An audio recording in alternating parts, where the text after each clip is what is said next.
My name is Emily Carter, and I'm 34 years old. That Tuesday morning in March started like every other in my quiet little house on Maple Lane in Evergreen Villas, Colorado. Milo, my orange tabby, was doing his usual 6 a.m. routine of knocking my coffee mug off the nightstand. I remember thinking it was just another ordinary day as I shuffled into the kitchen. The Rocky Mountain sunrise painting the perfect HOA-approved beige siding of every house on the street. By 9:15 a.m., everything had changed. The Zoom call from corporate was brief and clinical. Due to restructuring and budget cuts, we're eliminating your position effective immediately. 8 years at Summit Marketing, gone in 15 minutes. The HR lady's face stayed professionally blank while she recited the severance package. 2 weeks' pay that wouldn't even cover next month's mortgage, let alone the absurd $3,200 HOA fees that were due in 3 weeks. I sat there in my pajamas, laptop still open to a half-finished campaign I'd never deliver. Milo jumped onto my lap, purring like the world hadn't just imploded.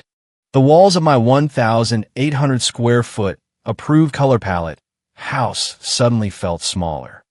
The lease, no. Wait, I owned it, but the HOA owned my soul. My bank app showed $3,412 in checking and $917 in savings. Mental math was brutal. Maybe 2 months if I ate ramen and canceled everything. That's when I opened the Evergreen Villas HOA community app, the one that usually only blew up with complaints about flagpoles or trash can visibility. My fingers typed before pride could stop me. Hey, everyone, especially the board. I lost my job today. Company restructuring. I'll be out for long stretches doing interviews. Could someone possibly swing by once a day to feed Milo? I'll leave a key under the mat and a detailed schedule. Just kibble and a quick water check. Thanks so much. It was the smallest ask imaginable. Not money, not a loan, not emotional support. Just 10 minutes to pour food into a bowl for the 12-pound fur ball who'd been with me since the shelter. Responses started pinging within minutes. First came Karen Voss, our beloved HOA president. Timestamp 9:47 a.m. Oh dear, Emily, so sorry to hear about the job. Unfortunately, per section 4.2 of the bylaws, non-resident access requires 48-hour written notice, a $50 visitor fee, and board approval. We can't make exceptions, even for pets. Rules are what keep our community beautiful. Best of luck. My stomach tightened. Karen lived 3 houses down in the biggest model on the block, the one with the illegal fountain she'd never been fined for. Next, board member Todd at 10:15 a.m. Tough break. Eminesia. Can't help with the cat. Melissa and I are heading to Vail this weekend. Then it's busy season at the dealership. You always figured out, right? HOA strong. Then came the rest of the board, all echoing the same polite, scripted nonsense. Not one, how are you holding up? Not one offer to bend a single absurd rule. I stared at Milo on the windowsill, watching pigeons he'd never be allowed to chase because outdoor cats violate noise ordinances. This little guy had never once made me feel like an inconvenience. The irony hit like a perfectly trimmed hedge. The only family in this neighborhood who'd never let me down couldn't even open his own can. I closed the app and pulled Milo into my arms, his purr vibrating against my chest. The HOA I'd paid thousands to every year had just shown me with crystal clarity exactly where I stood, below a ski weekend, below a dealership busy season, below the effort it would take to walk 10 steps and pour kibble. The anger would come later. Right now, there was only the hollow recognition that I'd been alone in this community the whole time. Milo hadn't changed that. He just made it bearable. The Evergreen Villas hierarchy had been set long before I bought my house. Karen Voss was the creative soul of the board. Every failed landscaping project, Every maxed-out community fund, every dramatic neighbor dispute, met with understanding and special waivers. Todd was the golden boy who produced perfect compliance photos for the monthly newsletter. And me? I was the reliable single woman who never complained because I had it all together. That label stuck like HOA-approved vinyl siding. When Karen's daughter needed an illegal above-ground pool, the board spent hours drafting a temporary variance. When I asked for a one-time extension on my fence paint touch-up after a hailstorm, I got a $250 fine and a warning letter. When Todd's brother parked his boat in the driveway for 6 months, crickets. When my Amazon packages sat on my porch 2 extra days, I got cited for visual clutter. The pattern was so consistent it became invisible. Like the exact 2.5-inch grass height we all had to maintain, or else. I remember the exact moment I understood my role. It was 2 years ago when old Mr. Henderson had his heart attack. I was the one who called 911, stayed with him until the ambulance came, and even watered his roses for a week because the bylaws said neglect would trigger fines. Karen posted a glowing tribute on the app about community spirit and never once thanked me. When my own mother passed, and I quietly asked for a 1-week grace on lawn maintenance while I handled the funeral, I got 3 violation notices and a certified letter. The catalog of HOA abandonments lived in my body like muscle memory. December 2022, my car broke down in a blizzard, temperature dropping to -10. I posted in the app asking if anyone could help jump it. Karen replied, per section 7.1, roadside assistance must be pre-approved through the HOA vendor at $150. We can't make exceptions. I waited 4 hours in the freezing car. Todd posted photos that night from a neighborhood barbecue. Community strong. March 2023, pneumonia flattened me. 3 days in the hospital. The only familiar face was my own reflection. I asked the board for a temporary waiver on trash can placement while I recovered. Karen's response, rules exist for a reason. Emily, hope you feel better soon. But when Karen's best friend needed emergency tree trimming after a storm, the board approved it same day and even paid from the contingency fund. The contract loss in 2024 still stung. My biggest client pulled out. I was terrified. I posted asking for a 1-month payment plan on HOA dues. Karen's reply was a masterpiece. We're all adults here. Emily, perhaps this is a sign to reconsider your living situation. Living alone with a pet isn't practical for everyone. Call if you need to discuss better life choices. Better life choices from a woman who'd use community funds to redecorate her own kitchen twice.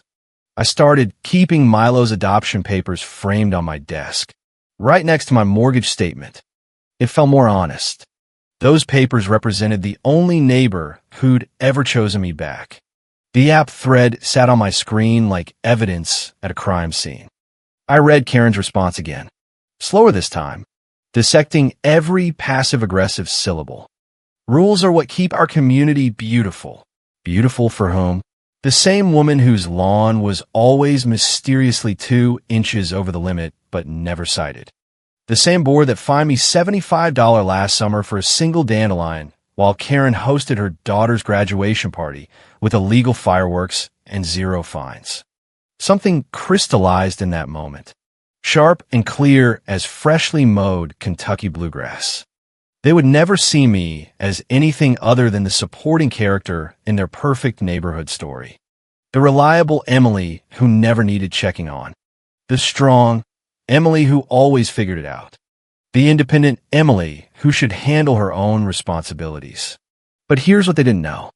Strong people don't become strong by choice.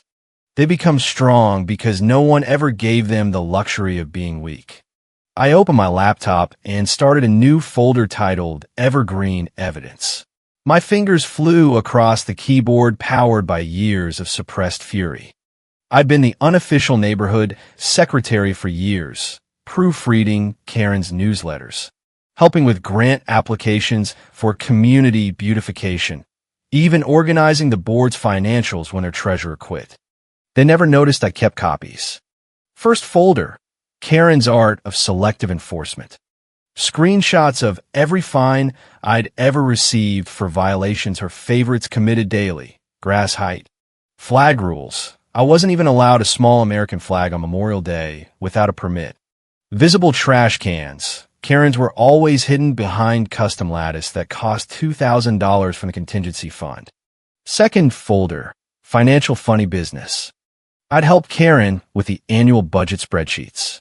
I knew about the emergency withdrawal she'd made for her own board appreciation dinners that somehow always coincided with her trips to Aspen.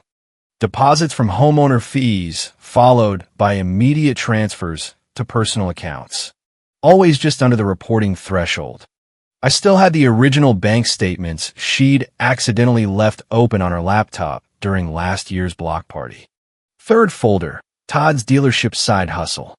He'd been running cash jobs out of his garage, illegal auto repairs that violated zoning, and HOA commercial use bans. I had photos from when he asked me to watch his house while he was on vacation. Double sets of books, padded insurance claims, the works. The deeper I dug into my email archive, the more I found. Karen's panicked message from 2022 begging me to fix the community tax filing before the state noticed discrepancies. I'd talked her out of it and told her to amend. She hadn't. I still had her original returns and the fake receipts she'd created for landscaping supplies that never existed.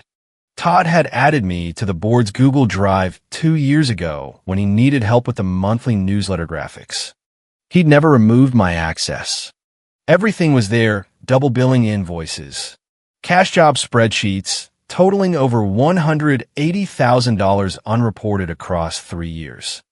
The state contractor licensing board would find that fascinating. Karen's church treasurer role for the neighborhood charity fund was the real gold mine.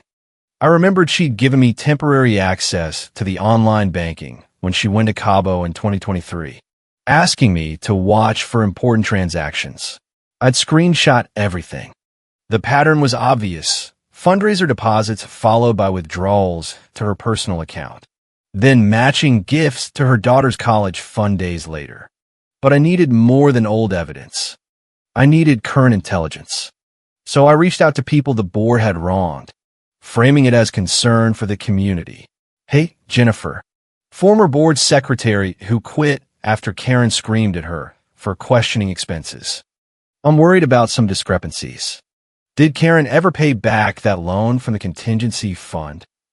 Jennifer responded with a novel's worth of grievances and screenshots of forged signatures. Marcus, Todd's former business partner, your board president and her lapdog screwed me out of $60,000.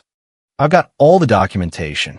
The files he sent proved they'd stolen clients, equipment, and even falsified inspection reports to force him out.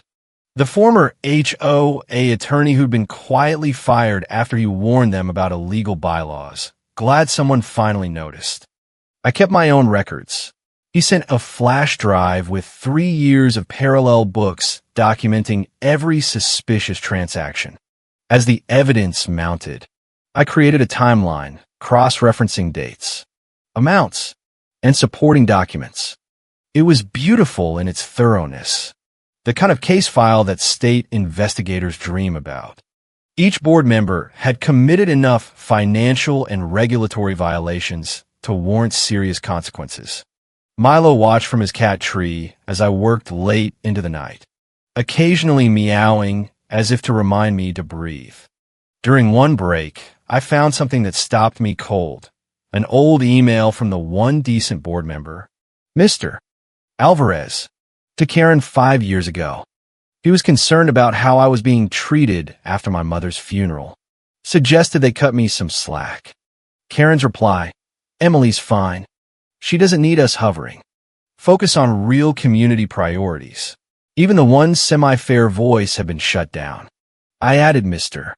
Alvarez to my mental list of people who might actually listen. By sunrise, I had everything organized, gigabytes of evidence sorted, documented, and ready, but I wouldn't send it yet. No. First, I'd give them one more chance to prove me wrong. I'd dangle the one thing that always brought them running: money. I drafted a new post in the HOA app. Update everyone. Lawyer says I have a strong wrongful termination case. Could be looking at a substantial settlement. Might need some temporary rule flexibility while I sort finances. We'll keep the board posted. Then I waited. I gave them 1 week to suddenly remember I existed now, that there was something in it for them. The responses came within minutes. Suddenly everyone was available. Suddenly everyone cared.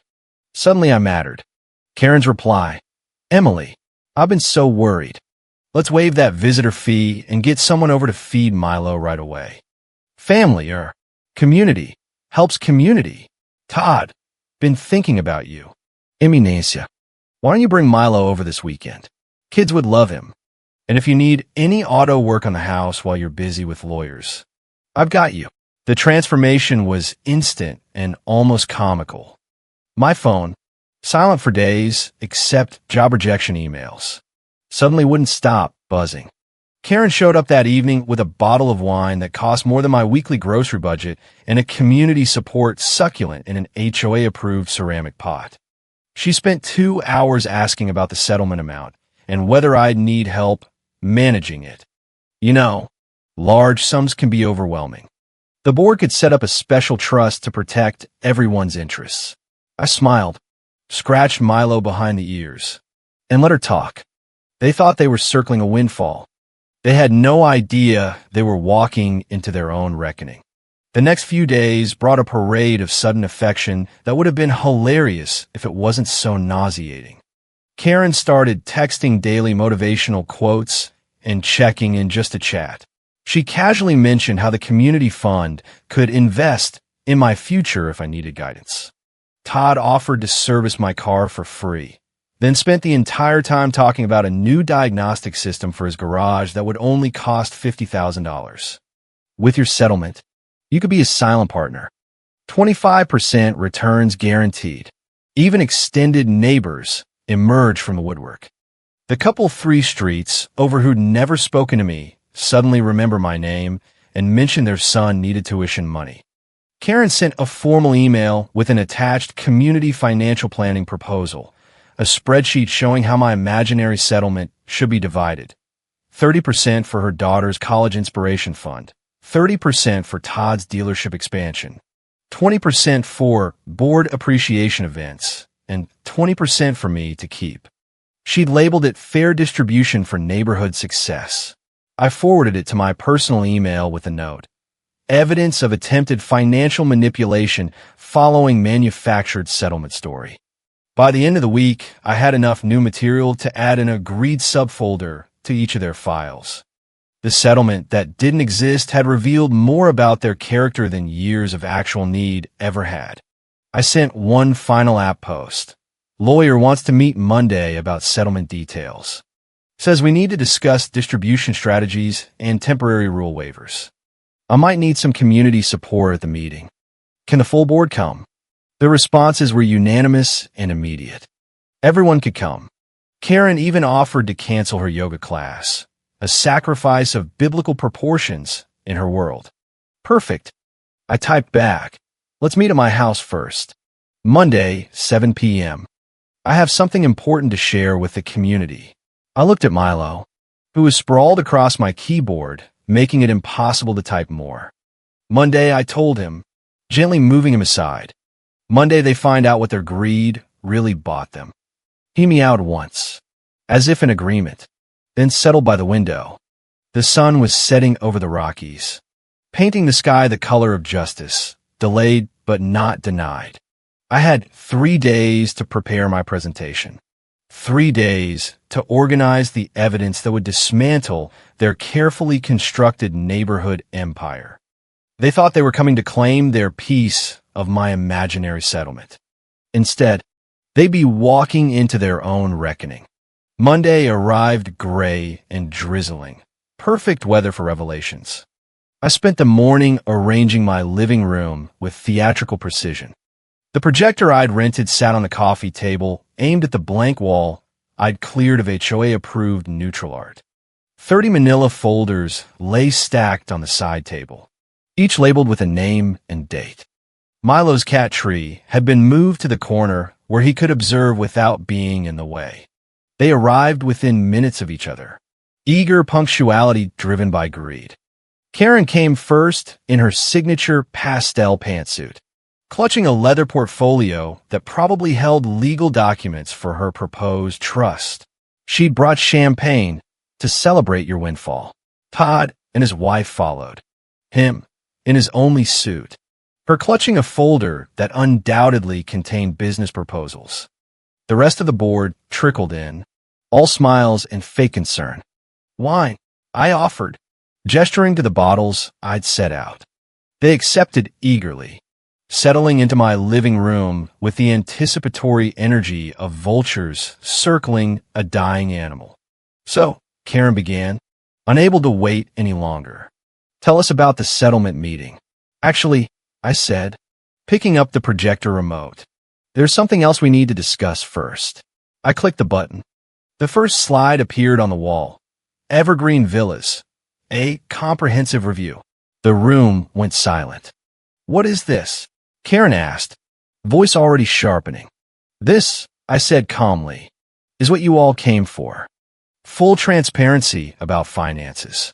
Let's start with you. Karen. Next slide showed her grant applications alongside real tax returns, claiming the community fund made only $12,000 last year when actual deposits were $45,000. That's fraud. Karen. State fraud. Karen's face drained of color. You can't. How did you? Next slide. Screenshots of forged receipts. Bounced checks from former board members. Photos of her signature on documents she never should have signed. Jennifer sends her regards. She's particularly interested in the identity theft charges. Emily. Stop this, Karen commanded. Standing up. Sit down. Karen. We're just getting started. I clicked again. Todd. This one's for you. The slide showed his dual bookkeeping. Cash job spreadsheets. Padded insurance claims. The state licensing board offers whistleblower rewards, up to 30% of what they collect. Marcus remembers everything. Todd lunged for the projector, but I'd anticipated that. Copies have already been sent. They're scheduled to deliver at 9 a.m. tomorrow unless I stop them. You're bluffing, he snarled. I pulled out my phone, showing the scheduled emails. 27 recipients, State Attorney General, IRS, Contractor Licensing Board, insurance companies. Karen, I continued, turning to her. Your turn. The church, neighborhood charity, financial records filled the screen. Withdrawal after withdrawal. Always just under the reporting limit. The former attorney has been keeping parallel books for 3 years. The state will find them fascinating. This is blackmail. Karen hissed. No, I corrected. Blackmail would be if I asked for money to keep quiet. I don't want your money. I never wanted your money. I wanted a community. I clicked to the next slide, my original app post asking for help with Milo, followed by their dismissive responses. I lost my job and asked for the smallest favor, feed my cat. 10 minutes of effort. And you all had excuses. But the moment you thought I had money, suddenly you had all the time in the world. The room erupted. Karen accused me of entrapment. Todd threatened legal action. The others called me ungrateful, vindictive, a neighborhood disappointment. Their words bounced off me like rain off HOA-approved vinyl. Here's what's going to happen, I said, raising my voice just enough to cut through the panic. You're all going to leave my house. You're going to go home and think about the kind of neighbors you've become. And you're going to wait. Wait to see if I send those emails. Wait for what? Todd's wife whispered. To see if I send those emails. I picked up the stack of manila folders. Each of you gets a copy of your file. Everything's in there. Every violation. Every lie. Every piece of evidence. Consider it a mirror. I handed them out. Karen's hands shook as she took hers. Todd's jaw clenched so tight, I could hear his teeth grinding. The others stared like the folders contained live grenades. You have 48 hours to come clean on your own. Karen, you'll amend the financials and return the misused funds. Todd, you'll report your cash income and pay what you owe. The rest of you will resign quietly and cooperate with investigators. Do that, and my emails never send. And if we don't, Karen asked, voice Arctic, then you'll explain it to state investigators instead of me. They left in shocked silence, carrying their folders like they weighed 1,000 pounds. Karen was crying. Todd slammed my door so hard the HOA-approved picture frames rattled. None of them looked back. I stood at my window watching them flee to their cars in the rain. Milo jumped onto the windowsill beside me, purring as I scratched behind his ears. Just you and me again. Buddy, I said.